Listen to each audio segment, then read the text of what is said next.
Doing good, man. How are you? Good.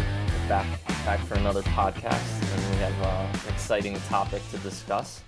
We're going to do Jordan Peterson's 12 Rules for Life, an Antidote to Chaos. For those that do not know Jordan Peterson, he's a Canadian psychologist, author, and media commentator. He's been getting pretty much widespread attention since the late 2010s. For his views on cultural and political issues, often described as a conservative. He's described himself as a classic British liberal and a traditionalist.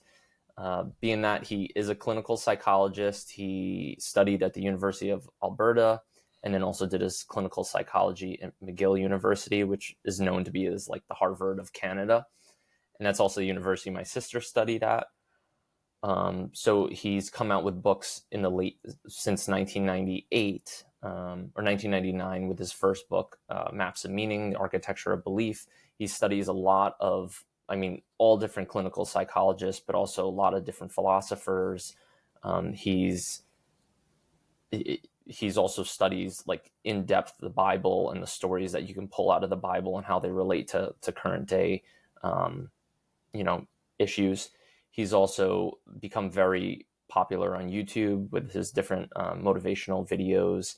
And I've been following him for at least the last 7, maybe even more actually, probably longer than that, since college. So I would say since like 2015, I've been following Jordan Peterson. And I've just gained a lot of I feel like just listening to him and reading some of his books, I developed like a lot of my personality off of him and not directly, what he says to do, but just kind of his essence of sort of facing life as it comes at you and taking responsibility for things. So I think he's an extremely influential figure. I think more people should listen to him, and they can at least, even if they don't agree with everything he says, they can at least gain some wisdom from his advice and what he's learned over the years as a clinical psychologist. Mm-hmm. Yeah. So for this podcast, we're going to cover chapter 1, 2, and 3, which is his first 3 rules. So obviously 12 rules for life. There'll be 12 rules, and we'll cover 3. Our plan is to cover 3 chapters and 3 of the rules in each podcast we do. So the first rule we're going to cover is stand up straight with your shoulders back. The second rule is going to be treat yourself like someone you are responsible for helping. And the third rule is to make friends with people who want the best for you. So to start off with chapter 1, which is rule 1, stand up straight with your shoulders back. In this chapter, I'm going to read sort of a summary, and then we can get into some of the detail. So here's a summary that I found. In this chapter, Peterson considers lobsters' behavior as a model for human behavior. Dominant lobsters who win fights over territory have different brain chemistry than submissive lobsters. Their high serotonin levels prompt them to strut aggressively. Meanwhile, loser lobsters, whose serotonin is low, sulk around and startle easily. This dynamic can be observed in human society. People with low social status tend to have less serotonin and live a more stressed existence. On the other hand, people who feel secure in their status are more confident and prepared for the unexpected. Peterson says that standing up straight with one's shoulders back can go a long way towards helping someone, even a loser, change the way they feel and are regarded in society. Such posture symbolizes a person's willingness to meet the demands of existence or being.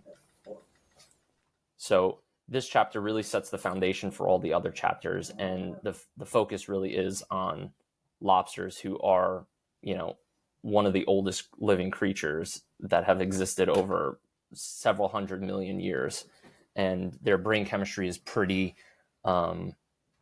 simple. So you can actually study how stresses in their environment affect how they behave, and essentially lobsters who do well. Let me step back. So lobsters fit into a dominance hierarchy, right? They live on the base of the ocean, and they have to compete for a limited number of essentially living space, right? So they come into contact with other male lobsters, and they will begin to fight for prime territory and prime living space.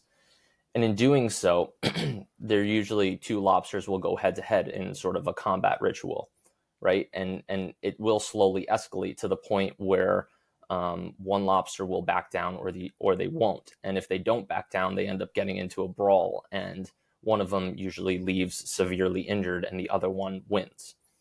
Now with that, the lobster who does win, stands up taller and is more pronounced. Their serotonin levels, they can actually see in their brain, actually start to rise, whereas the loser lobster, serotonin levels drop. And it's sort of a negative feedback loop for the losing lobster and a positive one for the winning lobster. And the winning lobster gets more mates, and they do better. They get the prime living spots, and there's a neurochemistry that goes along with winning and losing in these situations. That's pretty wild. Sorry. Isn't that cool? Yeah. It is pretty cool. Yeah. Yeah. Go ahead. No, I just think there's a lot to just gain from that, like, understanding of like how both winning and losing can help you develop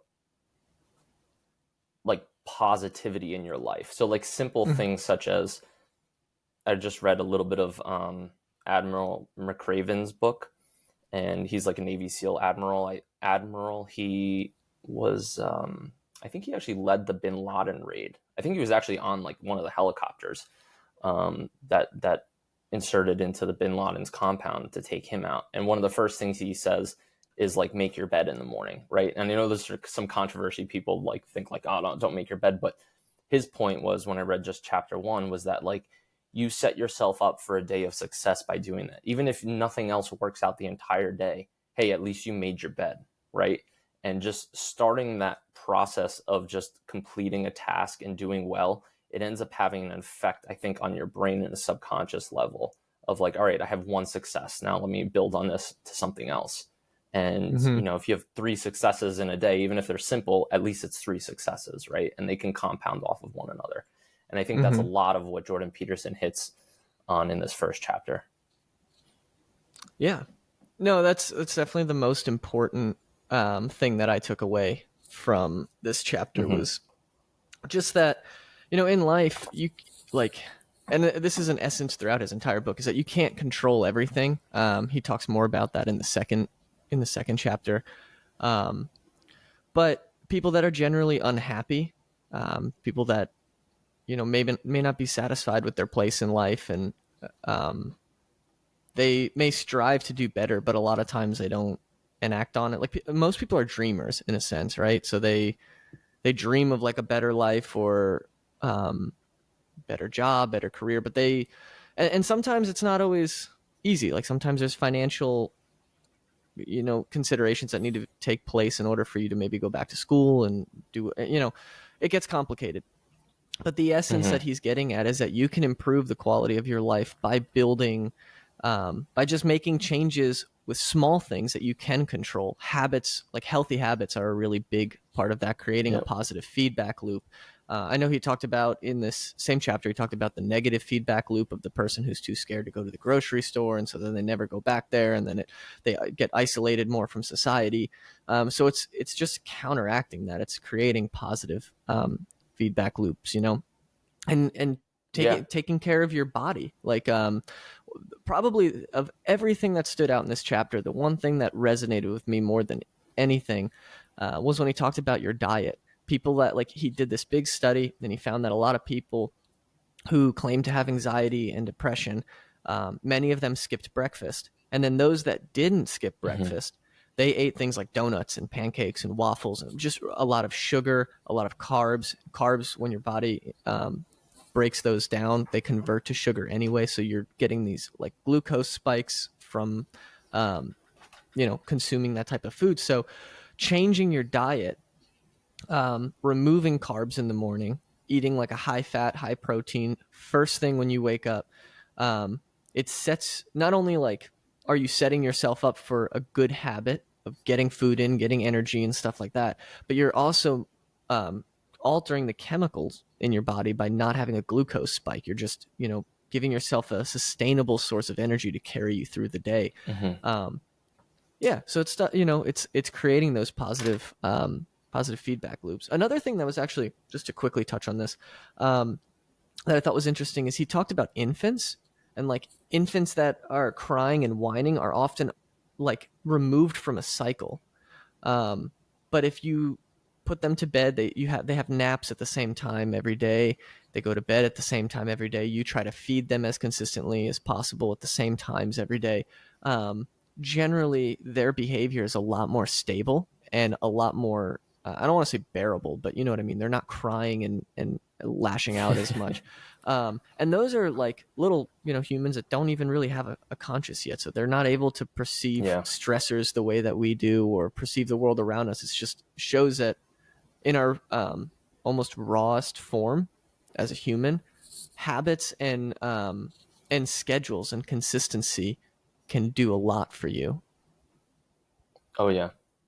Yeah, no, I couldn't agree more with that sentiment, because I even noticed, like, for myself, where like, if I'm, let's say I'm productive, I'm going to work every day, right? I'm waking up at the same time every day. Like, I feel a sense of consistency in my life. I tend to get a lot done, right? And then sometimes on the weekends, if I don't know, I'm out with friends or we go out, whatever, and I don't stick to that schedule, and I wake up late and I'm feeling foggy, and it's just, your body's not in like an equilibrium, right? And I think he hits the nail on the head. Like, just by, like, two ways to solve a lot of people's anxiety can literally just be waking up consistently at the same time every day. Like, if you don't do that, as well as you can consume sugary foods, particularly early in the morning, it can just throw off your whole cycle for the rest of the day. And I find that to be like completely true. So a little while back, like, I just started eating like whole grain oats for breakfast, with some milk and a little cacao in there as well for some antioxidants. And it's incredible how much better I feel with that. Just switching my diet that way, and then I also put in some berries as well. So just by changing my diet and eating like whole grains with some berries in the morning, so literally there's no sugar in the grains, like, and it's actually pretty disturbing. Like, I went to BJ's the other day, like, they literally don't even have like a whole grain, like, no sugar added food. It's just like disturbing. And you look at the sugar content and all this crap, it's like, you start off your day eating that, like, you're setting yourself up for a bad day. You're gonna have extreme insulin spike. You're not gonna have sustained energy. You're not gonna feel good. And somebody just personally who does have a little bit of a lower energy like threshold, being myself, like, I need to make sure I'm eating decent. Otherwise, it ruins me. So I think he talks about just switching also to like a high fat diet. Same thing. If I eat just, let's say, like whole grain breads with some butter and some eggs, like, I'm sustained for quite a while. So I think having like high protein, multi grain foods, just essentially real foods in the morning and all day, really can set yourself up, as well as waking up at a consistent schedule. Because if you don't have a consistent schedule, your body operates like, we're such like primordial animals in a way, and I think humans don't always recognize that, but we are. Like, we've developed over millions of years to be how we are today. And we like to think we're not animalistic, but we are. Like, we've developed with such a rhythm of survival because we used to literally live in the woods, right? Like, and we're dependent on that sleep schedule, and we're dependent upon going to bed when the sun's set and waking up when the sun rises, and being on that consistency is, I think, just very, very critical for human development and to just stay stable. So I thought that was really interesting that he brought that up. I think people tend to be a little like people sweat the small things in general. So if you're starting your day off and you have like you're eating a bad diet, now you have that higher glucose, your body's a little bit more on edge. And so I think you're more likely, again, I'm not a doctor, so just theorizing here, but I think you're more likely to sweat the small stuff, you know, Yeah. and that compounds. So Yep. it could be a small thing, like you could, you might be a little late to work, and someone cuts you off, takes your parking spot that you had, and now you're like irritated, and you go into the office, and your boss asks you for that. Um, maybe you're late for a task, and hey, do you have an update on whatever the deadline's tomorrow? And now you're stressed out even more, and so it's just this compounding effect that just continues to put you in a bad place. But if you have a better diet, you're maybe more likely to withstand the small things a little Yep. better that make you handle the more important things with more control. Um, you're a little more clear headed, so you're not so emotional over things. Mhm. And then, that can create a positive feedback loop, because if you handle it well, you feel good about your response, and you feel good about yourself, and the way you took on a challenge. And that gives you, fuel to go ahead and do that the next day. Yeah. Yeah, no, exactly. And I also believe in like habit energy too. Just having like just being, marginally better, right? Like you change your diet and all right, maybe you're not a totally different person, right? But if you're 2% better, what does that do over many years? You know, that 2% can have an extreme compounding effect. And I definitely believe in, compounding and the how beneficial it can be for all of us to, you don't realize the improvements day to day, but over a span of many years, if you're 2% better every single day, imagine what you can accomplish. Mm-hmm. So and how much better your life can be. And I think that's like the essence of this chapter too, is just like approach life with your shoulders back, standing up tall, just like a lobster would when he's, defending in his territory and wins, right? And wins a battle against another lobster is let the serotonin flow in your body. Don't be afraid. Don't fall victim to the negative feedback loops. He talks about a woman. Where is it?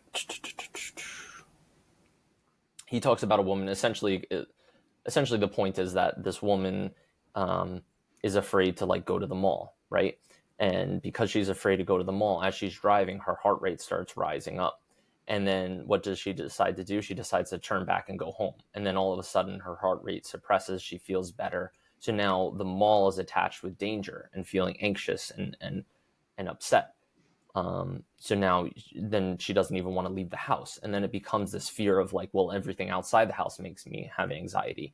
And you got to just like stop that type of like thought process. And I think everybody's susceptible to it on some level, but in different ways, right? So like I've even noticed with myself, whether it's, let's say it's budgeting, let's say I'm getting anxious about something and it's like, no, it's like, relax. You don't let the process just keep flowing and to the point where now you're in like an upset state and you have these like you jump to conclusions that aren't rational, right? Because you have this fear.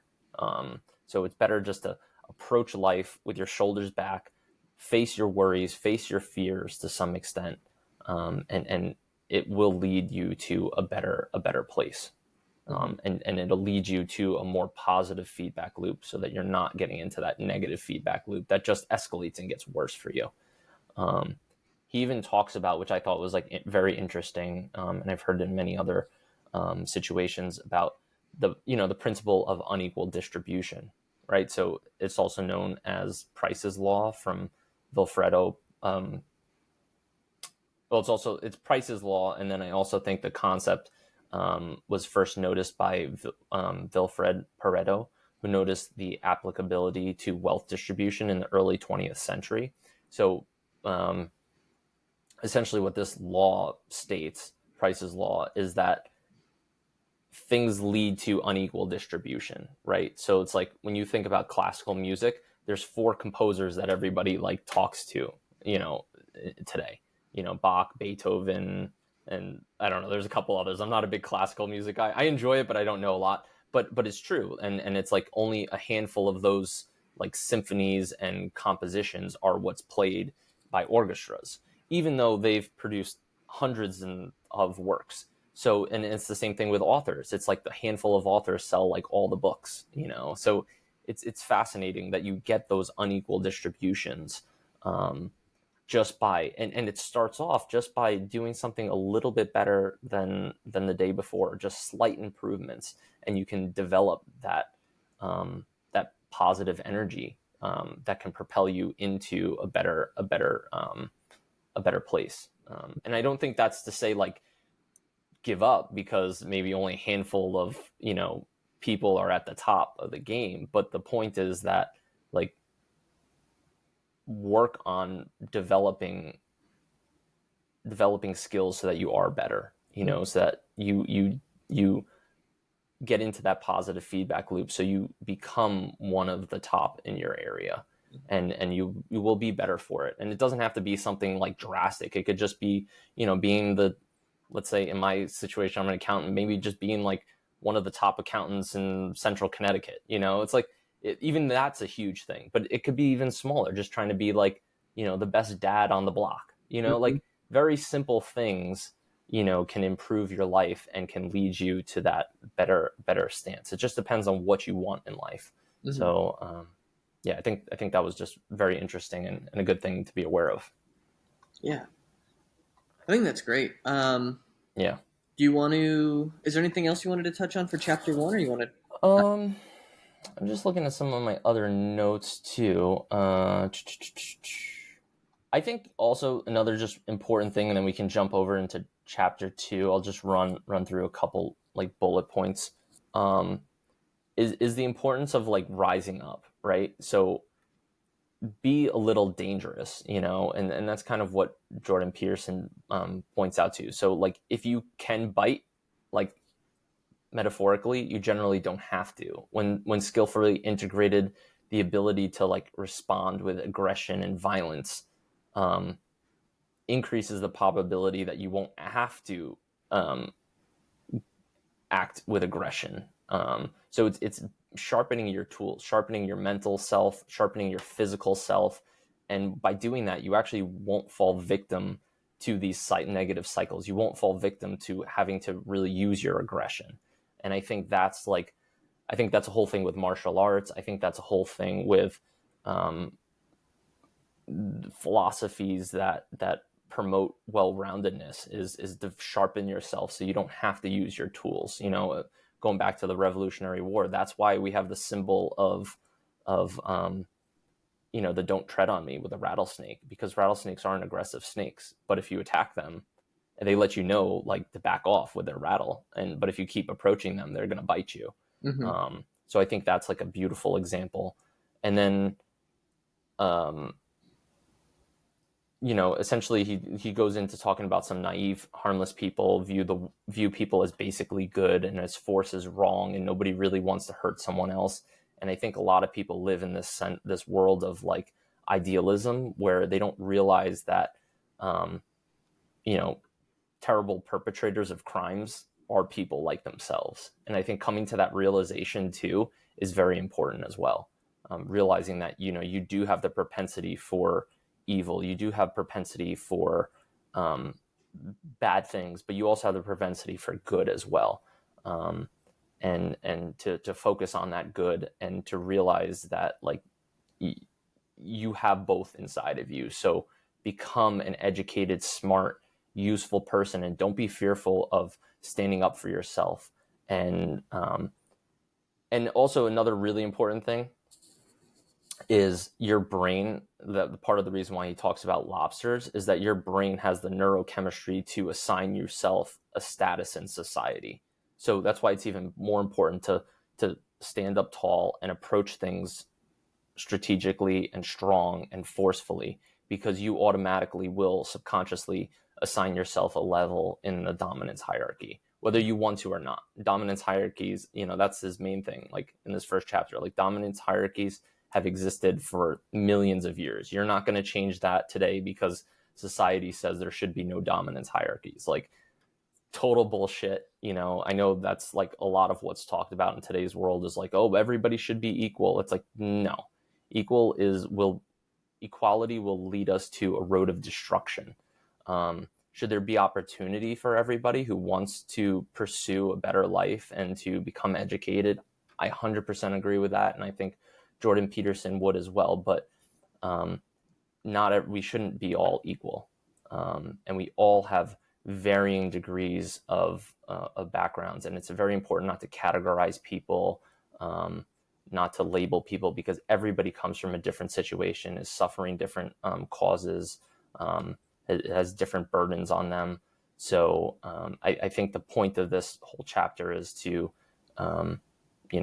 be strong, accept the burden of being self-conscious, and help guide people. And by being strong and standing up tall, you can essentially be a guide for the people in your life that you care about. And so essentially speak your mind, put your desires forward as if you have a right to them, dare to be dangerous, and encourage the serotonin flow. And yeah, you'll be able to, accept the burden of the world and hopefully find joy through that by standing up tall and facing the world as it comes to you. It's interesting. I don't want to get into this now because it's covered in chapter 4, but I do kind of want to allude to it because you made some really good points about like talking about not being equal, but having equal opportunity for everybody. And I think that's covered pretty well in chapter 4, where he talks about like a balance between the things that you're good at and then the things that you're moderately, good at, and then the things that you're terrible at. And there's a balance to that, because if you just stick with the things that you're good at, you don't grow. You may be exceptional at what you do, but you're not growing as a person. And so it's important to engage and have opportunity to do that. So that's with everything. I also was thinking too, this might sound a little ridiculous, but I'm like wondering, have you noticed that in your life, have you noticed that people who are like physically fit, who work out, take care of themselves, generally tend to be more successful, whether it's in their jobs and stuff? And like, it's not a fair comparison, because there's obviously people that are super out of shape and are fat. Better, yeah. That are successful in their job. Presidents and stuff like that. But also think about the fact that the majority of people are overweight and unhealthy. So there's if you take the percentage of all people that are overweight, I guess it's a bigger pool. It's a bigger data set. But statistically, what I'm trying to get at is, if having health, like being physically fit and taking care of your body and working out, requires discipline, and it requires dedication and growth.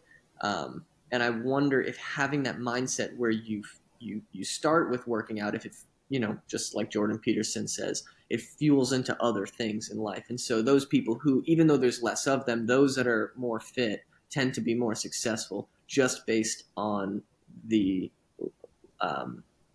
I guess the habits that they build within their own life and what that leads to. Yeah. No, I totally think that's true. That doesn't mean everybody who's very fit at the gym is like successful in their jobs or no. But I think there is an element of like, if you see people that are fit, that work hard, like they know what it feels like to struggle and feel that pain. And when you're running and you want to stop and you don't feel good and your chest feels like it's gonna pop out of your heart feels like it's gonna pop out of your chest, but still keep going. There's a sense, there's a certain amount of endurance that you build, I think, that can lead itself to pushing yourself harder. And I think it does get into like the next chapter a little bit, where eventually Jordan Peterson talks about putting one foot in chaos and the other in order. And I think that's part of it, right? Like, you don't want to like not be working out and then try to go for like a 5-mile run. You might have a freaking heart attack, but maybe you go for a half-a-mile run, your first one. So that's 1 foot in order, 1 foot in chaos, right? Order is being just comfortable at home. And one in chaos is like, all right, I just pushed myself to run half a mile and I'm feeling pretty burnt out right now. So I think that's where you want to find that balance. You want to try to find like a middle path where you're pushing yourself, but not too hard. And then by pushing yourself, you're building the step ladder of improvement, right? All right, you did half a mile. Like, I did something tough. I pushed myself to do something I didn't want to do. Let me push myself a little bit more at my job. So I try something else that I wouldn't feel comfortable doing, just a little bit. And before you notice, like, it's kind of atomic habits. It's you're starting to build this pyramid of like a strong foundation for yourself, like physically, mentally. And I think I couldn't agree more with that. And the importance of working out, I think, is really, really important for everything. So that was a good segue to chapter 2. Yeah. So chapter 2, treat yourself like someone you are responsible for helping. I'll go through like the little synopsis that I have here off the internet. So again, rule 2, treat yourself like someone you are responsible for helping. First, Peterson further defines chaos, unpredictable, unexplored territory, and order, stable, familiar territory. This duality is deeply embedded in human culture and even in the brain structure. Neither too much chaos is good, as it can be overwhelming, nor too much order. It can become tyrannical. The ideal is a balance between them. Peterson believes that in the book of Genesis, the serpent in the Garden of Eden represents chaos. After Adam and Eve listen to the snake's temptation and become conscious, they're aware not just of their own vulnerability to suffering, but of their capacity to inflict suffering, that is, to commit evil. They hide from God in shame, and God expels them from paradise into the horrors of history. Peterson thinks people carry this ancient sense of shame and awareness of evil with them, and that's why people act as if they're not worthy of existence. More than that, though, it is humanity's unwillingness to face God, to conquer the world, that makes them lack self-respect. Yet, time and again, people go to great lengths to help one another, even in the midst of great suffering. Therefore, Peterson says that instead of neglecting ourselves out of self-hatred, we should treat ourselves like those we are responsible for helping, and start with figuring out what's truly good for us, and ultimately for the world at large. So I think Peterson introduces this concept of chaos and order as sort of two parallel forces working, right?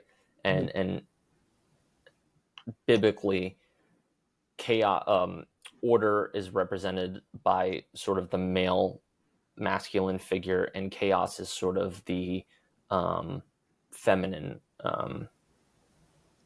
character, right? And I think some modern people might like flip a shit on this and be like, oh, order sounds like it's good and chaos sounds like it's bad. But I don't think that's what Peterson's getting at here.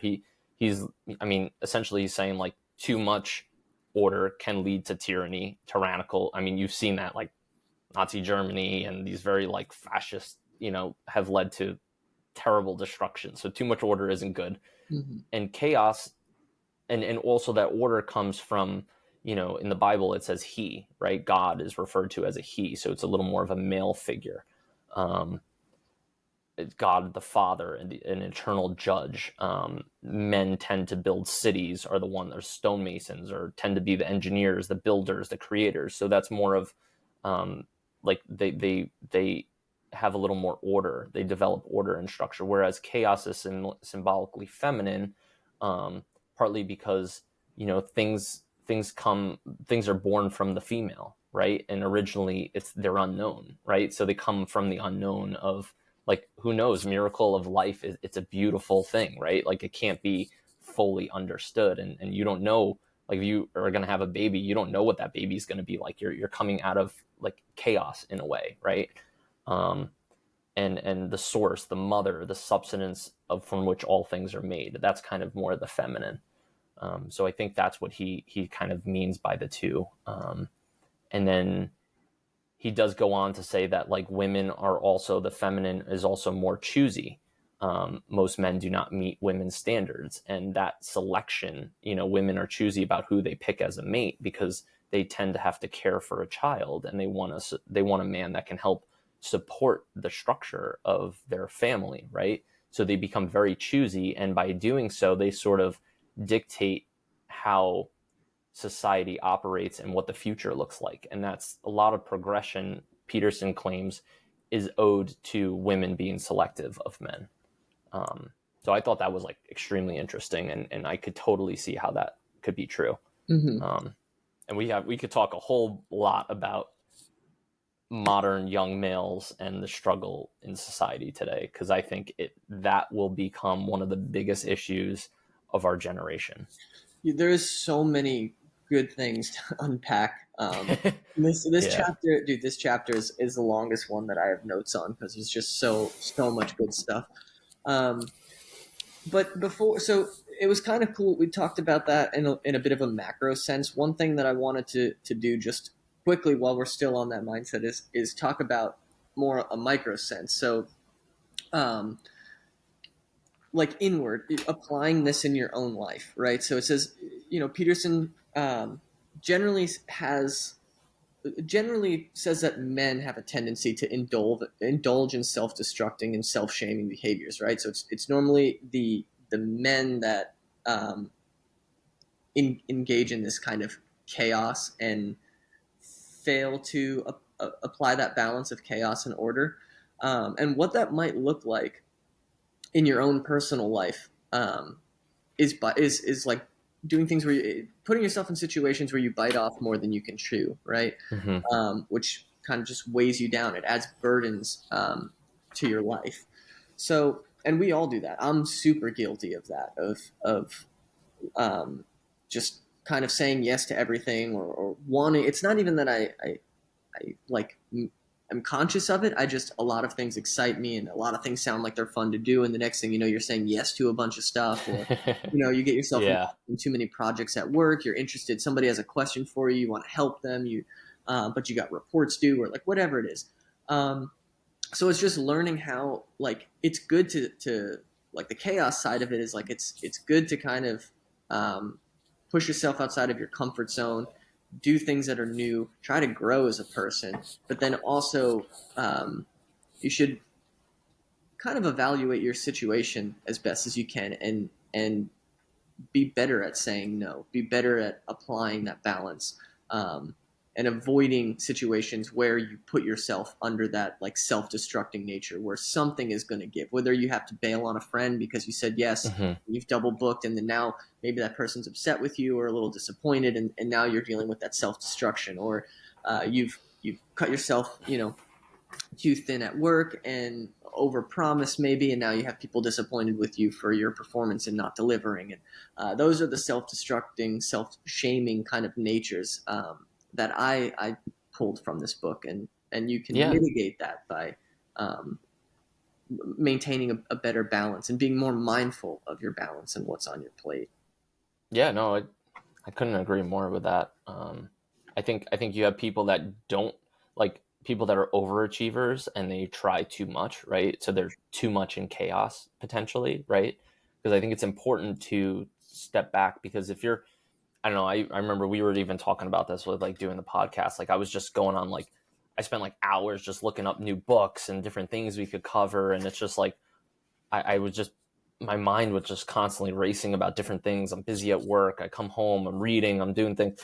And it's just like, slow down a little bit. Like you can't be in that sense of like that chaos mode all the time. Like you gotta have your consistency, your routine, and stay put, keep one foot in order and then maybe one foot in chaos, right? So maybe, hey, an hour a day, I'm going to listen to a new book, or half an hour a day, I'm going to try to do some research on something, like, and then you got to shut it off. I mean, you can't, you don't want to be too much in chaos. And then on the flip side, you can't just pretend like you're just live in a little bubble in your house with everything's perfect, everything's perfectly clean in your house. Like, you're taking a toothbrush to the tiles like every day. Like you have to have a little bit of chaos. So you need some of that order and structure and a setup in your life, but you also need that chaos. And I think that's like the Taoist philosophy, right? With the yin and yang, like you want to sort of find the middle path in life. Mm-hmm. And I think that's very important to realize. And I think that's something he hits heavy on in this chapter. Mm-hmm. I think those are just really good points. Yeah, And there's a large. I guess there's multiple pillars to this, right? So there's that's more of like an inward, like things that you could do in your life immediately to really apply this.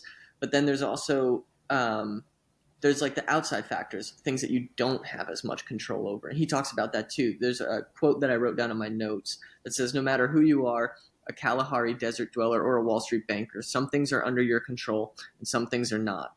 Feeling yeah, obliged to fix or tend to things that are not in an individual's control can ultimately lead one down a path of destruction. We would not reach our full potential as species if we never approached chaos and always stayed within our comfortable bubbles.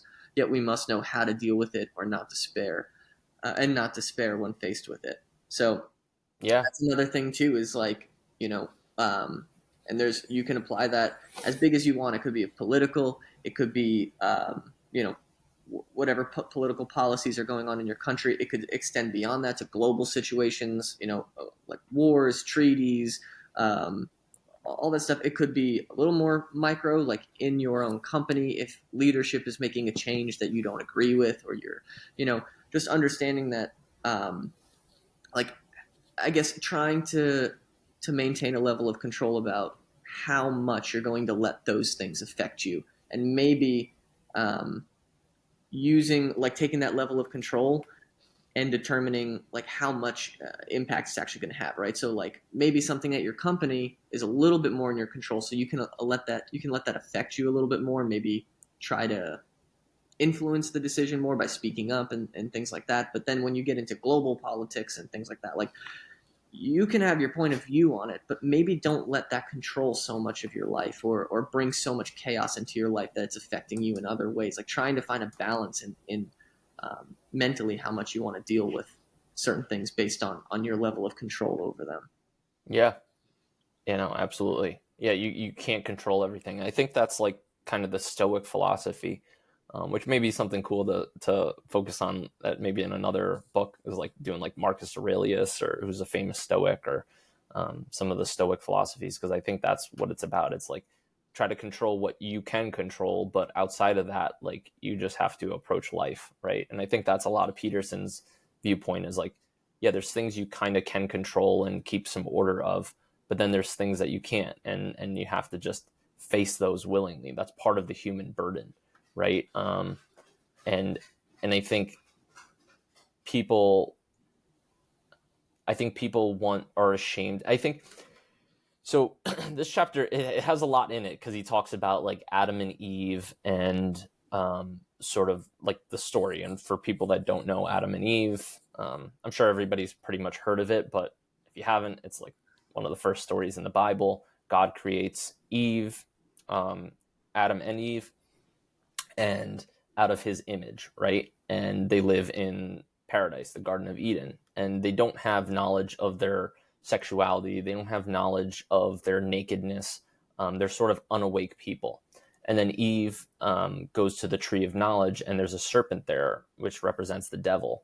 And the devil and self-consciousness, right? And the devil essentially entices Eve to eat one of the apples, and her eyes become awake, and now she's conscious of the world. Then she convinces Adam to eat. So they're allowed to eat all fruit from all the trees except for one tree, God said, and that's this tree where the serpent's on.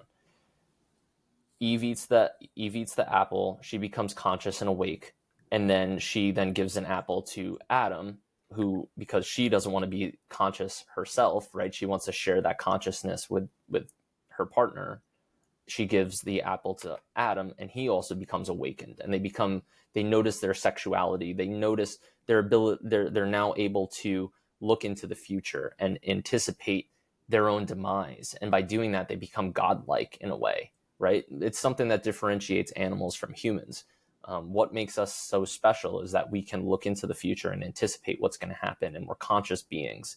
And in doing so, I think Jordan Peterson says that, like, the essence is that we know our own faults subconsciously, right? And if we don't address them, they eat at ourselves, and they eat us to the point where we don't feel worthy of taking care of ourselves, right? We want to blind ourselves to our irresponsibility. And that's why people develop addictions and don't take care of themselves is because they don't feel they deserve it, or they're trying to hide from the doom that will impend them, right? Will impend all of us. We're all going to die. We're all going to go through suffering and misery. But the whole point is that you need to stand up tall and approach that, with your eyes wide awake, understand your consciousness, and try to develop some order in the world. So I think that's like the big picture, what he's kind of hitting at in this chapter, as just treat yourself like somebody you're responsible for helping, so that you can develop a better world for the people around you, and for yourself. And I think, I honestly, like, understanding the Bible before I sort of read some of these like analyses. Like, I think Jordan Peterson is amazing in this regard, because I think so many people read the Bible and will read Adam and Eve just as like a story, right? It's just like, oh, and then they take away from it that, like, oh, Eve is a terrible person who, gave the apple to Adam unknowing, like Adam who's unknowing, and therefore Eve is a bad person, and that supports the patriarchy and why men should be more dominant, and all of that. But then you can also take from this story essentially what Jordan Peterson's saying, and I think there's so much of the underlying like meaning you can pull from the Bible that it's just it really is quite incredible, because it's stories that have been developed over thousands of years, millions of years of human development that come into play in a single book, right? Of how to live and what the appropriate structures of society are, what the pinnacle of structure should be. And I think you can't read it literally. You have to think about the metaphorical meaning behind it. And it ends up being a beautiful, beautiful text when you do it that way. And I think Jordan Peterson's been a great person for me to understand the Bible in that way. How many people do you think take it literally?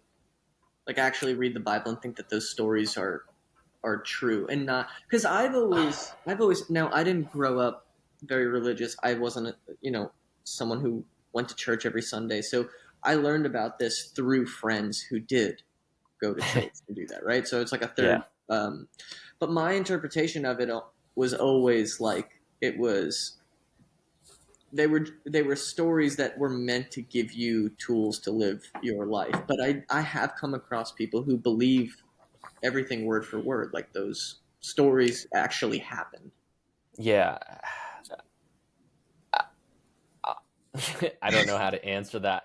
I think there's a lot of people, to be honest, that are not educated and self-aware, and they don't want to take responsibility. So they point to the Bible, or this isn't the Bible, but they'll point to the Bible and say, hey, I don't want to take self-responsibility in my life, and this is what God tells me to do, and that's what I'm doing. And they read it literally. And it's like, nah, that's not, in my opinion, the right approach. I think you can read the Bible, and there's so many contradictory things in the Bible, right? So you can, if I read the Bible literally, I'd be so confused with how to actually act in my life that I wouldn't be able to step out of my doorstep. But I think people don't want to think for themselves. So they just say, oh, God said this somewhere in the Bible, and that's why I believe this, and I think that's foolish. I think you have to read things metaphorically, because it's not, I mean, who knows, I'm going to get death threats for this. Do you really think God chiseled the Bible into the words that are here? Do you think, like, no, it's humans who came up with this. And that doesn't mean that it's not God inspired, right? Because I do believe in God. I believe that we're made in the image of God, right? A universal power, whatever that may be. And because we have this self-consciousness that separates us from animals, we have maybe an ability to think like God in a way. And I think we can develop knowledge, and we've shown that. I mean, look at what we've been able to accomplish the last 100 years in and of itself. Like, it's incredible what humans have been able to do. So no, I don't believe in the Bible literally, but I believe that humans have developed the Bible and have interpreted the world through thousands of years, millions of years. We've developed into what we are today. and these stories have a lot of truth built into them, universal truths built into them. So yeah, do I believe the Bible? Yes, but you have to garner what the story is really trying to say, you know. And I think you have to look at things metaphorically, not literally, if that makes sense. But I think a ton of people do just read it literally, and like, you know, that Moses separated the seas and walked through it, and it's just like, okay, sure. You know, like, no, not how I see things. But then again, you know, I don't know, that's just based upon what I've read. And you never know. David Blaine did it, right? The magician dude. He's always doing crazy, walking on water in Las Vegas and separating people in half. Yeah. Who knows? No, I know there's those people out there, but no, like you said, like, I think there's a good point you made a good point when you talked about some people who maybe didn't want to educate themselves, and they said, I'll just kind of take this literally. And there's a lot, like, there's something to be said when that's your when you're like your psychology, when you don't want to think about things, or a lot of that comes from introspectiveness, and Jordan Peterson talked about that, saying that, like, some individuals have a tendency to be more concerned with the flaws of other, but fail to recognize their own flaws. Yep. And that's just comes from, I don't know where that comes from exactly. I think a lot of people might really carry some weight inside, and not want to, like, instead of trying to turn that intention inward and figure out how to better their lives, they almost try to break down the world around them to make themselves feel better. And that can come from a number of things. It could come from, like, the same concept, like you said, not trying to think things through and process it for their own life, but instead just do what a book tells them to do and take it literally.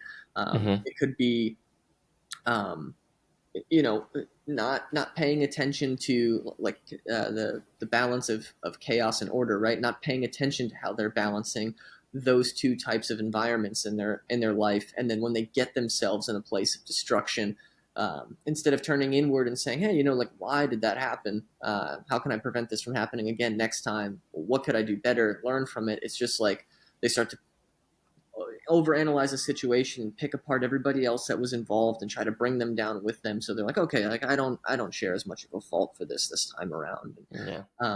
You get in that habit. It's very easy to get in that habit because it's easy and it makes you feel better in the moment. It's hard to be hard on yourself. And not take self-responsibility. Just say, like, hey, it must be a larger plan. It must be God at work. So let me pray to God. But no, like, you're alive now. God created you as an autonomous being that can choose your path in life, right? You can't choose everything, but there's certain stuff that is under your control. And I think that's maybe the beauty of this worldly experiment, right? Like, the insanity of us being alive on this, like, small little rock floating in space, an endless space, is that, like, we are self-conscious beings, and we need to take ownership and responsibility, because otherwise we're not living in congruity with nature, right? And how things have developed. I think when you I'm a big person that I believe in, like, flow, right? Like, when you're doing the right things should flow smoothly. And when you're not doing the right things, you have chaos in your life. Things don't come easily. You're in a constant state of stress. That's what you want to avoid. And when things are easy, when, let's say, we're hanging out and we're just, I don't know, we're just talking on the phone, bullshitting about life. Part of the reason why we're doing this podcast now is just, we just like to talk about things, right? And, like, we can just go on for hours. And it's like, we're in a state of flow, right? Like, that's where you're supposed to be. And we get off the phone and we're like, wow, I just felt really good. I got, like, some really deep things off my chest, and we got to, like, talk. And it's like, that's a beautiful thing. Just spending some time with friends, like, spending time with friends and when you're at work and you're like accomplishing something, you feel good about it and you're like, wow, look at what I just did. And you just like, wow, where the hell did the day just go? Mm-hmm. Like that's living in sync with nature, I think, right? And in order and in sync with God.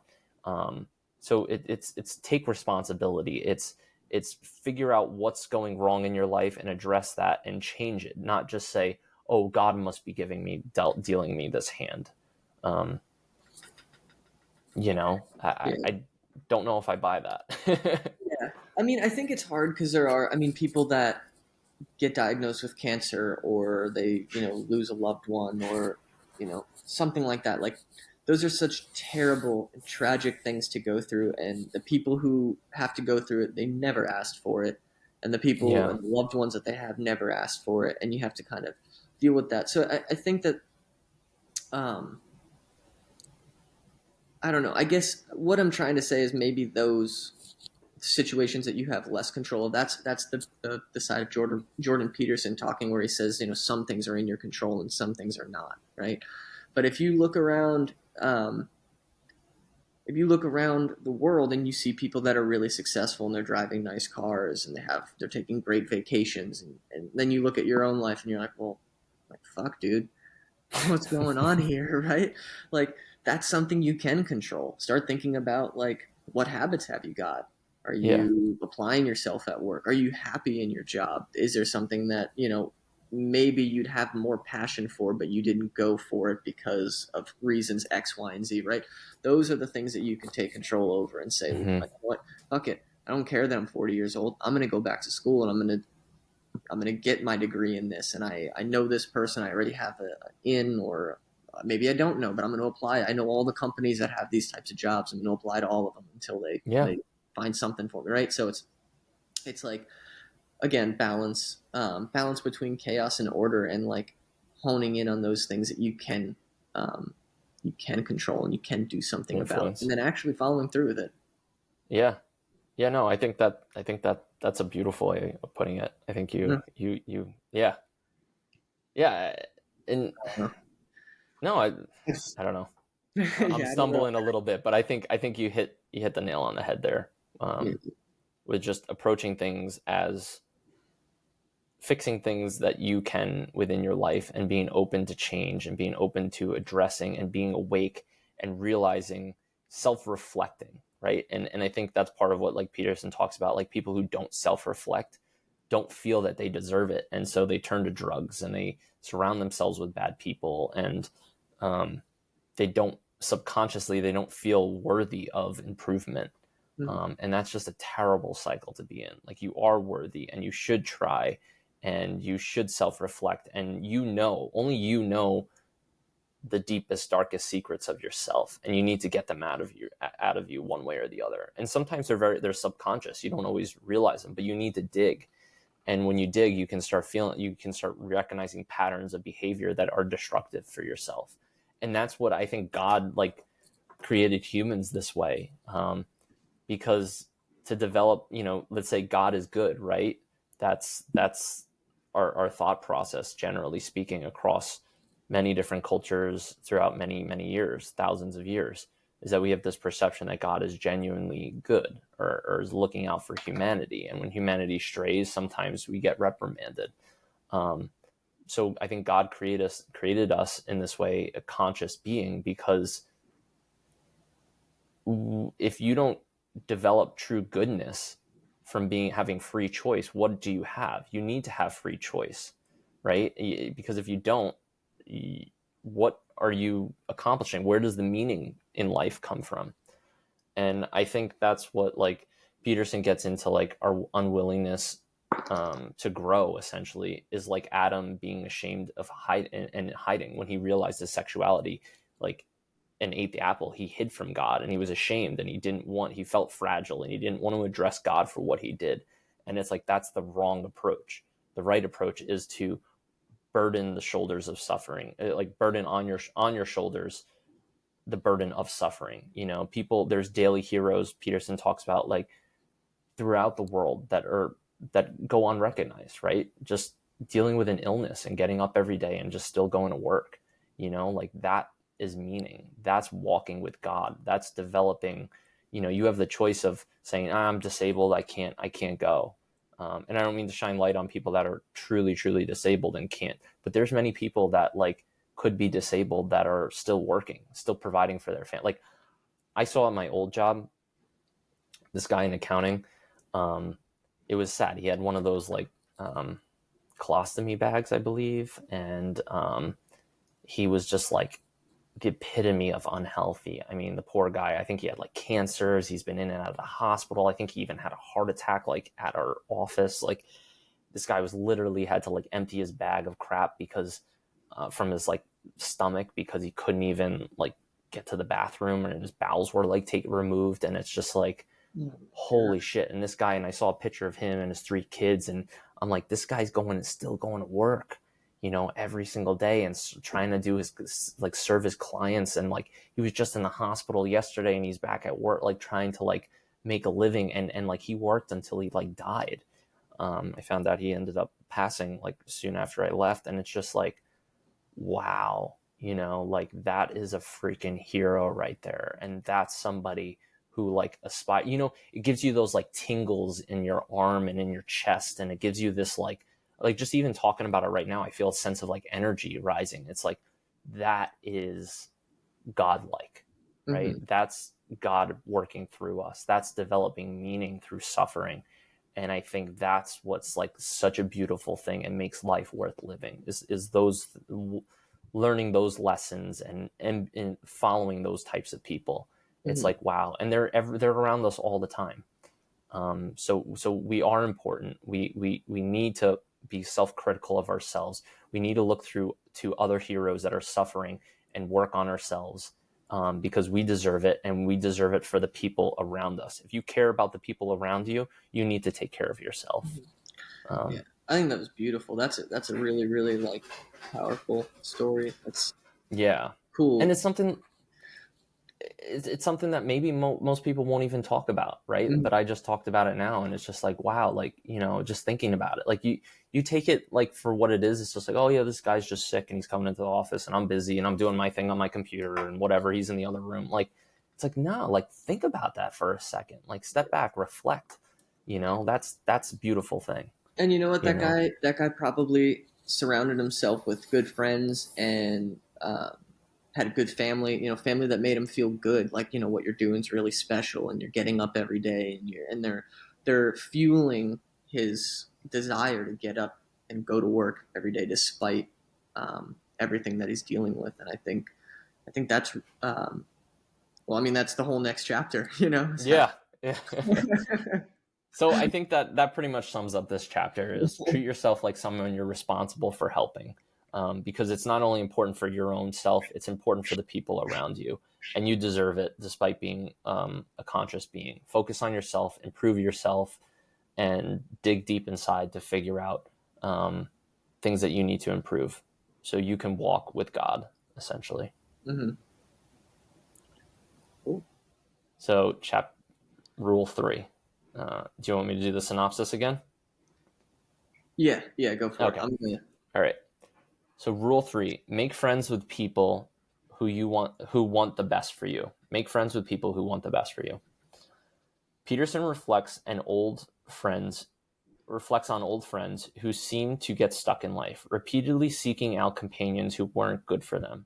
While people sometimes do this because they believe they don't deserve any better, sometimes they do it out of naive desire to help the downtrodden. Often, though, it's more likely that doing this isn't really helping, but rather enabling behavior and possibly dragging a person down to their down. Yeah, I can't speak. Hold on.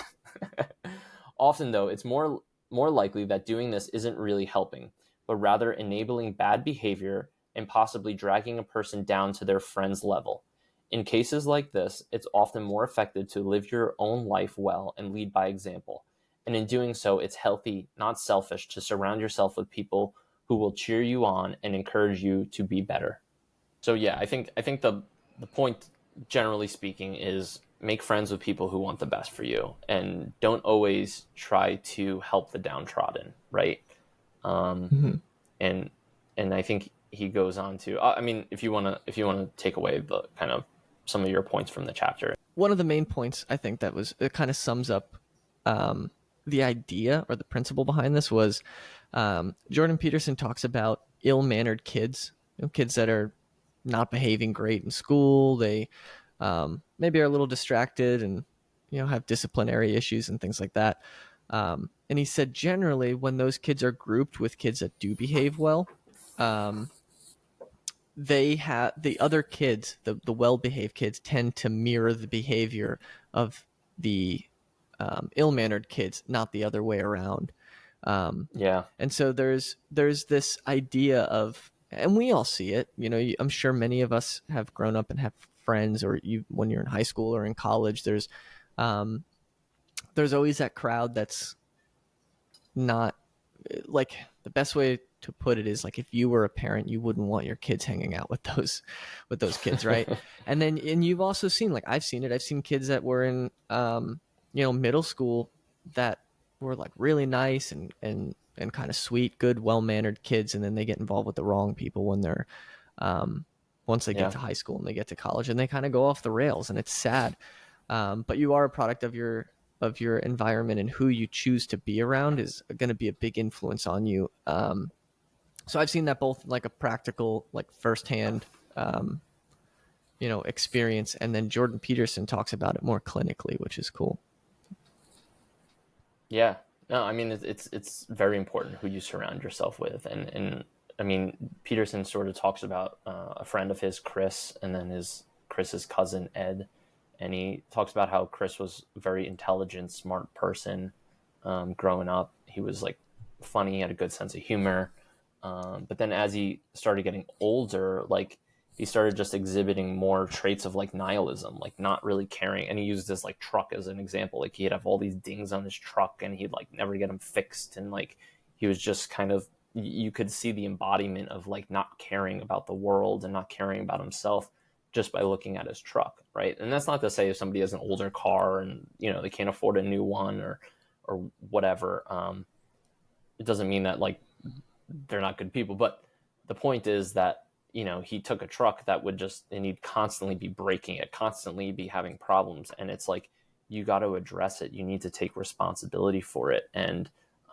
not grow resentful and, dive into. So essentially nihilism is like the intellectual rationalization of unwillingness to dive into responsibility of life. And sometimes people, maybe they don't feel they deserve better. Somebody like this guy, Chris, maybe he didn't feel that he deserved better. His life was kind of meaningless. What's the point? I don't deserve it. And they don't learn from the past, and they're just doomed to repeat it. And then, Peterson even goes into, which I also thought was really interesting, is like, don't try to then help those types of people if they don't want to be helped, because all you're going to do is just essentially bury yourself, so, and the other thing is, don't make people out to be victims. And I thought this was like one of the most interesting things from this chapter that he says is like, if you build a story as to why somebody is a victim, you deny that person all agency in the past and by implication the future, and in this manner strip them of all their power. So if you say you're a victim, you don't have any responsibility for what happened to you, right? And in some cases a tragic thing can happen that you are a true victim of and was sort of beyond your control and shouldn't have happened, right, to anybody, but it did, right? But when you say you're a victim in totality, right, you're a victimized person, you're denying that person any agency of the past. You're denying them anything, like everything that happened to them wasn't their fault, whereas there still is maybe aspects of what they did that they should take responsibility for. And there's aspects of the future, like, yeah, you're a victim, but that's not your categorization. You're also somebody who can overcome some adversity, and you can dictate your own life, and you have agency. And I think that is so critical to understand, is like, don't victimize people. Like we talked about the Greatest Generation, those people were not victims. They didn't look at themselves as victims, and they won a freaking world war, against people that were fanatical, and were not afraid of dying. And I think that's a beautiful thing. You're not a victim. Don't get in that mindset. It's a bullshit mindset. Even though Everybody wants things to do be. happen where you are, yeah. No, go ahead. Sorry. No, even if things happen where, yes, in a given instance, you are a victim in the situation, don't let that define you. And that is not who you are in your entirety, you know? Mm-hmm. So don't start placing blame on being a victim in your life for anything. It's Yeah. total bullshit. Well, I think nowadays There's a too, lot of that going everybody on wants. now. Yeah, I was just saying, like nowadays, everybody wants to be a victim of something, right? Like it's there's no Well, other there's that. no Yeah. other way. Yeah, it's. There's Go that ahead. South Park episode, which was hilarious. Came out recently with like Meghan Markle and Harry, you know, the royal prince or whatever, and how they like South Park essentially is just, you know, satirizing them the whole time about how they like want attention even though they're saying they want privacy. And like they go into like a marketing, they go to like, they want to find their brand, so they see how like Meghan Markle found her brand, and like everybody's brand, no matter what it is, the last thing is victim. So it's just this like, it's funny because it's like, oh well, I'm a victim, you know. It's like, oh well, I'm from this category, I'm from this you know, background, and therefore I'm a victim. It's like, no, you're not a Mm-hmm. victim. Like, stop blaming shit on being a victim and just take some self responsibility, you know, Yeah. and don't point your troubles to the fact that you're quote unquote victimized. Like, bullshit. Like, our whole life, you know, our whole world is not perfect, and everybody's a Mm-hmm. victim in one way or the other. So it's just like, don't dilute that word for people who do face true tragedy and are severe, deal with severe pain, and don't dilute that. You know, that's not right. And don't deny people agency by calling them victims and being, oh, poor so and so, blah blah blah. It's like, no, like people don't want to hear that. You know, people who are strong people, they don't want to hear that they're victims. They don't want you to come to their house with flowers and say, oh, poor so and so. They don't want to hear that shit, you know. Mm-hmm. They want to hear like, you know, sorry for what happened in a given situation. You know, let's build up that person's memory. Let's say if it's somebody who passed away, let's do something. You know, you were taken advantage of sexually. Let's do something better for the world so this doesn't happen to more people. Let's speak out. But you're not a victim. You know, you gotta overcome that stuff. And then it's not to make light of anybody's terrible situation. I'm not trying to say that. I think he makes a good point here But that like, that's don't deny people. but that's also what happens when Sorry. you dramatize things. When everybody can be a victim, when they can go on social media and they can get a bunch of likes and shares and whatever's for, Yeah. like, honestly, things that don't matter, is that you take away the meaningful the meaning behind what it is to have empathy towards someone who was a victim. You know, whether, I mean, tragic stuff, dude. People who have been raped, who are like true victims. People who have had like a family member murdered. You know, I mean, it doesn't always have to be that extreme, right? Like, you could, you know, something could happen unfairly at your work or whatever. But the point is, like, people who are true victims have gone through something that is completely terrible.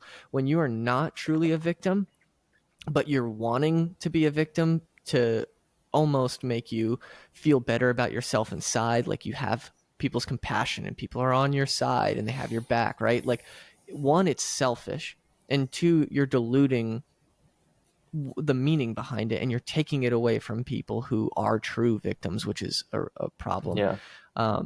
You know, and the other thing that's been, like, I feel like it's been on the rise, is this sense of becoming a victim, and it's, I think more so, it originated more in, like, or showed itself more in narcissism, but I think it's kind of becoming more like mainstream now. But there's this idea that people who don't behave, you know, not necessarily, but people who do something that is hurtful to somebody else, right? Or like you hurt someone's feelings, or you disrespect somebody, or whatever it is.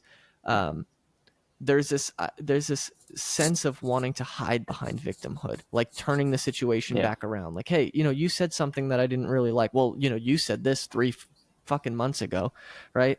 And it's like you Yeah. flip the script on that person, and all of a sudden um, you go from being this person who might have been a little insulting or disrespectful to all of a sudden trying to make yourself out to be the victim, so that um, you don't have to submit yourself to any of the repercussions, or subject yourself to the blame or the scrutiny of having done something wrong. It's like this coping mechanism that's been used to hide behind that or to get away from it.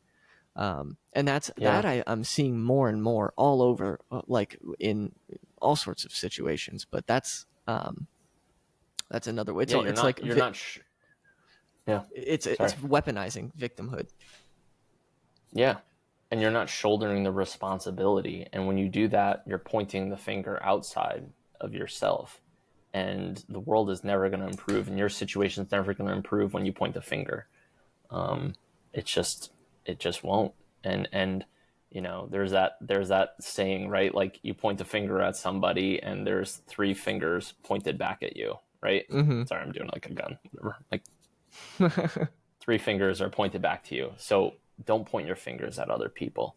That's not to acknowledge that there's things that happen to you that aren't right and you should rectify, but you need to overcome that. Otherwise, what's the point of life? You might as well be a nihilist. And guess what? Nihilists don't live good lives. I mean, you want to look at people who live good lives, right? Who have gone through adversity and are still positive people. One of the most amazing books I think I've ever read. I don't know, I've read, I guess, a decent amount of books, but I love like autobiographies, and especially people who've gone through terrible things. And one of whom is Nelson Mandela. So Nelson Mandela, who was the first, I believe he was the first black president of South Africa, which essentially suffered under apartheid, which was essentially white dominated government and society with a black majority, but the white minority kind of controlled the black majority, and the white minority owned all the land and all the wealth, essentially. And Nelson Mandela was a very aggressive young man, right? Like, when he was younger, he really like felt that what was happening in the country wasn't right, and he sort of got involved in a little bit more of an extremism mindset. But then he went to jail for for what he was doing, right? So he went to, essentially for political reasons, went to jail for like 27 years of his like most formative, like after he became a lawyer and faced adversity, he became a lawyer, and he spent, like I said, 3 decades in jail of his most like important years, from like 30 to like whatever it was, like 35 to like 65. And when he left, he ended up realizing that like he didn't have the same anger towards the white people like that he had before. And him and Desmond Tutu, who was the Archbishop, very famous guy, everybody should look him up as well. They essentially formed like this truth and reconciliation group, or which essentially didn't put people in jail that did horrible things. So let's say the white minority who did jail and kill, they essentially had these meetings where people would get to talk about their suffering, and then if people admitted to what they did, they essentially let them out without charges. So you had all these like white like police who did like horrible things. They essentially, like, a lot of them asked for forgiveness, and it's like one of the most beautiful, like if you look up some of these videos, there's some of the most beautiful things. And it's about like, even though you go through suffering, to be able to come out a better person, a more understanding, empathetic person, I think that's what knowledge and compassion will do for you, and it makes the world a better place. And people look to figures like Nelson Mandela and Desmond Tutu for inspiration throughout the world. And yeah, so don't take victimhood as something that like, stops you from taking action in your life. This guy spent 30 years in a horrific jail in South Africa. literally blinded from working on like mines because they had no sunglasses and they were working all day outside, and like reflective, white powder reflective, whatever they were digging for, I forgot, from the book. So like, this guy went through tremendous suffering and came out the other side. And stories like those are extremely meaningful. And so yeah, and that's people who you want to emanate and take responsibility and for your actions and come through it a better person. Yeah, I think people just really should just read this book, and go through all Yeah. the chapters yourself, and because there's so many things that will relate. Like everybody's journey in life is a little different, and you've had different experiences, but I guarantee for most people they're going to be able to relate in their own way, to all of this. Like I can think back, I won't share any names or anything like that, but like um, in college, I knew some people that were like the definition of what, to a T, to like what Jordan Peterson was talking about. Like, he talks about his friend who didn't take care of his car, had dings all over it. Same thing. They had a car that, I think they bought it new and never cleaned it in ever in all the years that they had it. I mean, there was peanuts in the cup holder and dirt and hair everywhere from the dogs, and stains of like coffee stains, and it smelled like absolute shit. It was so disgusting. um, and these are the same people that, like I was when they were around, I was in college, I was doing internships, I was trying to like get myself set up for a good career, and everything that I did was, like wrong and under scrutiny and stuff like that. Just unhealthy place to like subject myself to. But at the time, when you're young, you don't really like pick up on this stuff.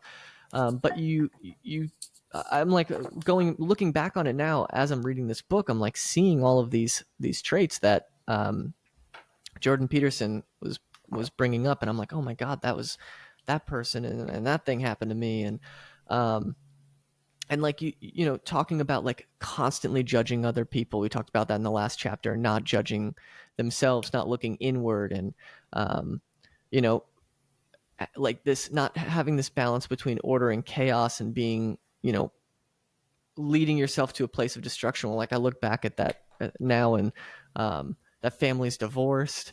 Like they got kicked out of Yeah. their house.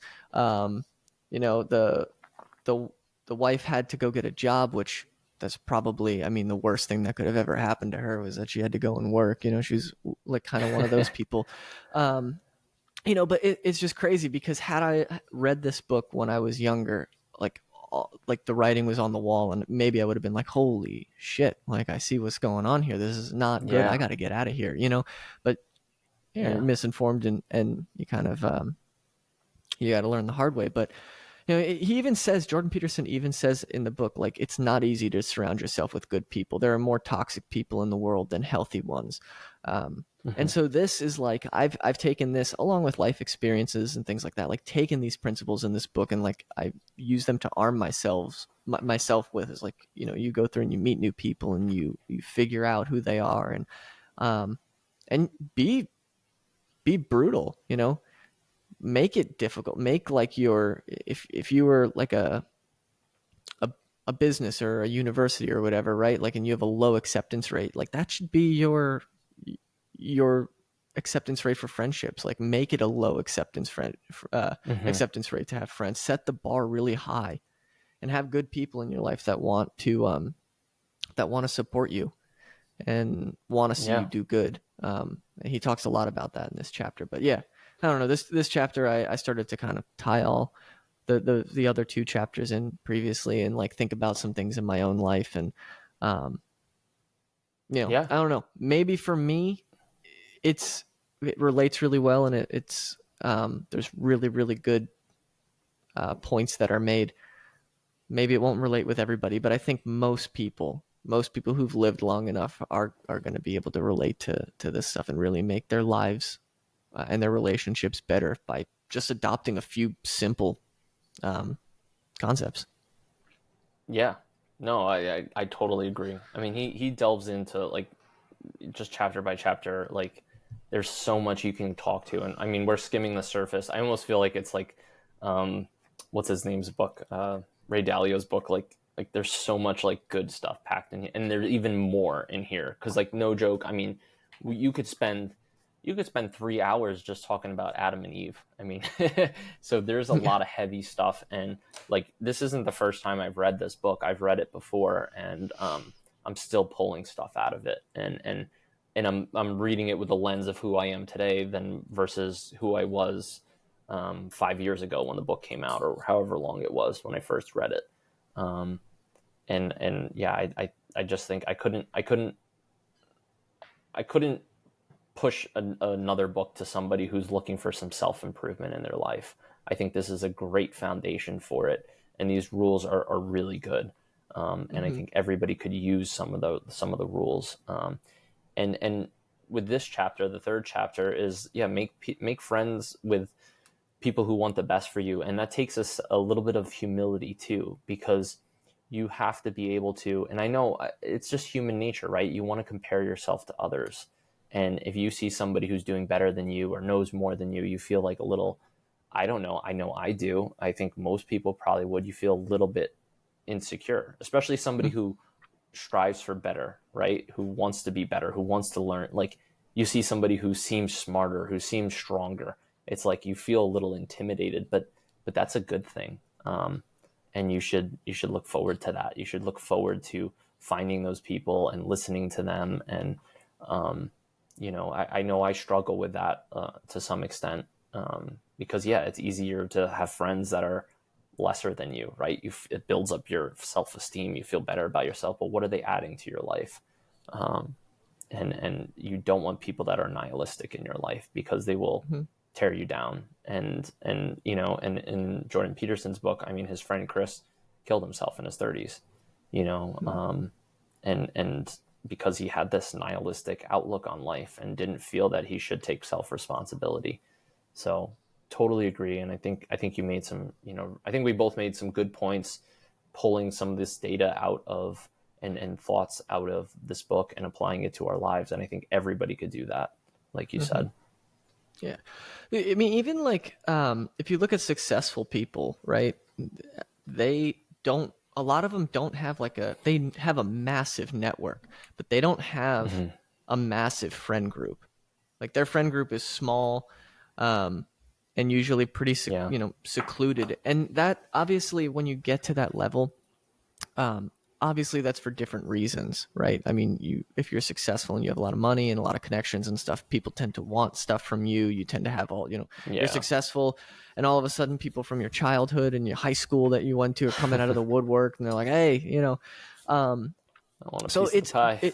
Yeah, they want a piece of the pie, right? But the principle is the same. I mean, it's just they're trying to remove that type of negative energy out of their life, and their reasons for doing that may be different, but you can do it now. Like if you have a friend that is, I don't know, all they want to do is go out and party and keep you up late at night, and you're in school and you're trying to, set up for a good internship over the summer, or you're, about to graduate. It's like, you can cut that person out. It may not be fun. You may feel like you're taking a step down socially, but like later on in life, you're going to be steps ahead socially. Much you're better going to have a good job. Yeah.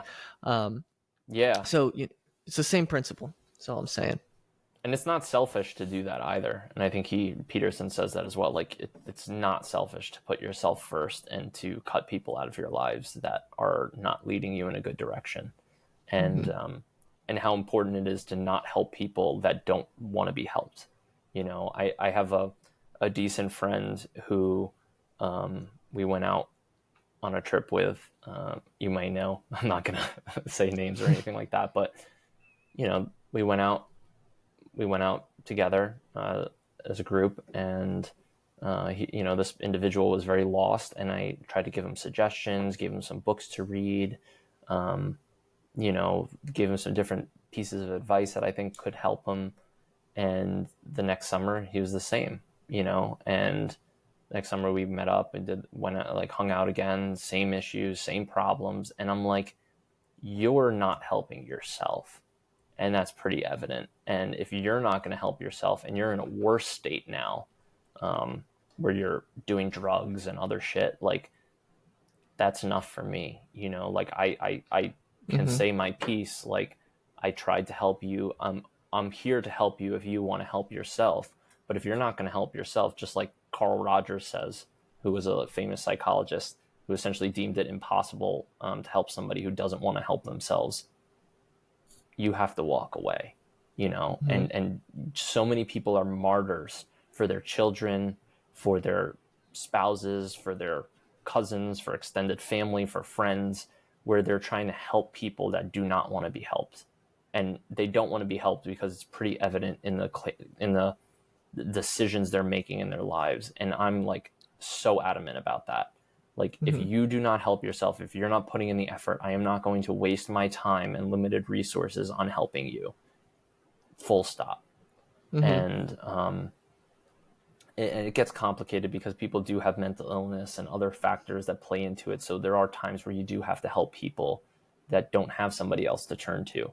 But if they're a conscious, awake person, it needs to come from them. Otherwise, you're pushing the boulder uphill, and it's a never ending hill. And you need to just stop that and break away. And sometimes by doing that early, you can actually change somebody's trajectory early on that path and put them on a better path, I think. But that's my philosophy with it, based upon reading That's this and just general no, life. it's awesome that that you just shared that, and that is like to a T. One of the notes that I had here was made in this chapter was you cannot force someone to seek help. You can't advise them to change, or you can advise them to change, but not force them. It won't work. And Peterson actually goes on to talk about psychotherapy that he's done for certain clients, Mm-hmm. and that every single in almost every single case where it was court mandated, um, or mandated by the family or whatever, it never worked because that individual didn't want to help themselves. And I think Yep. I feel empathetic people, good people in the world who have good hearts and they care. They want to help other people. Um, and you can, like, I don't think there's any reason to not try to help somebody, but it comes to a point you're going to figure out pretty early on if this person genuinely wants to help and genuinely wants to get better, or if they're, I don't know, just Yeah. they, I don't know what the reasons are why people get into that. I feel terrible for them. I don't know what gets them stuck in that place. There's a million different thoughts that I have running through my head. Um, but at the end of the day, like you said, if you're an able-bodied person and you have, you know, a decent, um, I don't know, like decent position in life where like it's you're mentally struggling and having issues, but you are physically capable of turning it around. If you're one of those individuals and like you're just choosing not to for whatever reason, you're just choosing to succumb to your demons, I guess. There's not You can't help them. No, no, you can't. You really can't. And I think you hit the nail on the head there. And you just have to. I think the best way of helping people is by not getting too involved, if that makes sense. I think people who really do want to be helped, they will approach you if you're somebody who inspires them to be better, if that makes sense. So Mm-hmm. I don't think it's advantageous for most people to just go out into the world and just start giving advice to people. Going to your sister or your brother or whoever and saying like, "Oh, this is what you should do." No, most of the time they probably don't want to be helped and they're just going to get resentful for you saying something. So it's much better to just, in my opinion, stay back and lead by example and focus on yourself and improve yourself. It's not about being selfish, in my opinion. It's just about be the inspiration that other people want to look towards and be an example for other people. And I think that's more powerful by being an example than it is by then telling somebody what they should do or how they should improve or covering for their mistakes. Like, that's my philosophy. And I see so many people waste precious time and effort helping people that don't want to be helped. And there's literally no point in it, in my opinion. I mean, that's not to say that you have to do what's right for you, what you can live with, but that's my take on this, is that unless somebody wants the help, just back off. And a lot of times the advice you're going to give them isn't going to be good advice for them. So, you got to just, most people also just want to have an ear to listen to and just want some human connection. So I think if somebody is down and out, like, just give them some of that human connection. Don't necessarily tell them what to do, but just lead by example, and people will emulate that. I think that's why children, like, patterns of behavior get repeated by parents, by children, from their parents, because you emulate the behavior that you see your parents act. And that's such a powerful force. So, like, if you can be that positive figure in your kids' lives and your friends' lives by just being like, oh, Jeff's got his, shit together. He works hard. He goes to the gym. He's got a stable job. He's got an awesome girlfriend. Like, he's got good friends around him. Like, what is he doing? How does he talk to people? How does he live his daily life? What's his routine? And just by doing that, like, you can be an inspiration for a lot of people and help people.